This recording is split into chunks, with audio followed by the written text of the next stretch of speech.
Back in 1875 in St. Louis, Missouri, United States, something happened that would change everything.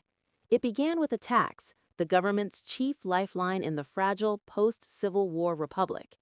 The federal excise on distilled spirits already paid for armies, pensions, and the machinery of Reconstruction. By the mid-1870s, that levy was also a vast opportunity. Distillers, corrupt internal revenue agents, and shadowy political fixers built a system to skim millions from the Treasury, and it thrived in plain sight. This is the story of the Whiskey Ring, a conspiracy that spread from St. Louis to Cincinnati, Milwaukee, and Washington. Distillers produced barrels of whiskey, but reported far less.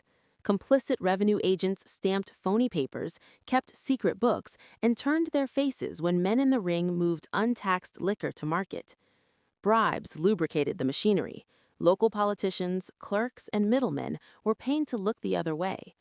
The scheme became institutional, not robbery by outsiders, but theft by the people charged to collect the nation's money.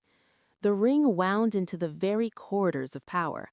Benjamin H. Bristow, appointed Secretary of the Treasury under President Ulysses S. Grant, saw a pattern in the tax ledgers. Where others had grown complacent or complicit, Bristow resolved to act. He assembled a team of investigators, decentralized the inquiry, and in the spring of 1875 ordered carefully planned raids in St. Louis. Agents seized books, intercepted ledgers, and secured confessions. The evidence was forensic. Altered invoices, sham receipts, and rows of canceled revenue stamps showed the scheme's anatomy. As indictments multiplied, the scandal pierced Washington. Dozens of men, distillers, collectors, and clerks were arrested. Trials followed in federal courts. The drama intensified when Bristow's prosecutors traced links to the president's inner circle and asked whether the conspiracy reached the private secretary of the president, Orville E. Babcock. Babcock was accused of receiving secret payments connected to the ring's operations. The charge reached like a thunderbolt at the White House. President Grant faced a brutal dilemma: defend his trusted aide or risk the appearance of siding with corruption. Grant supplied a memorial, a letter, and a personal affidavit that aided Babcock's defense. In 1876, Babcock was brought to trial in St. Louis and ultimately acquitted. To many contemporaries, the verdict was less a legal exoneration than a civic crisis. The justice system had been asked to confront a network that bridged street-level graft and the presidential household. Bristow pressed on. His work produced scores of indictments and secured numerous convictions among the ring's ranks. But the tug of politics proved strong.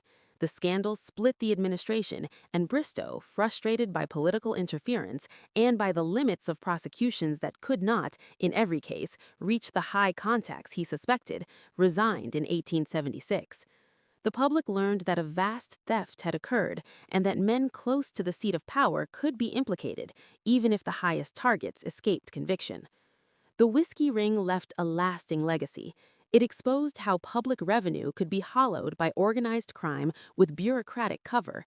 It weakened Ulysses S. Grant's second term and fueled calls for reform of the civil service and the Treasury's practices. More personal was the sense of betrayal felt by ordinary citizens who saw tax dollars meant for a rebuilding nation diverted into private hands. Historically, the whiskey ring is not a tale of one villain, but of a system: crooked markets, pliant officials, and political protection. It is a classic American crime of the Gilded Age, where prosperity and corruption often walked together. The 1875 raids in St. Louis proved that the state could still unmask a conspiracy. The subsequent trials proved how fragile justice can be when power and politics collide. The story endures as a warning about what happens when the guardians of the public trust are bought, and about the costs a republic pays when revenue meant for common purposes becomes someone's private fortune.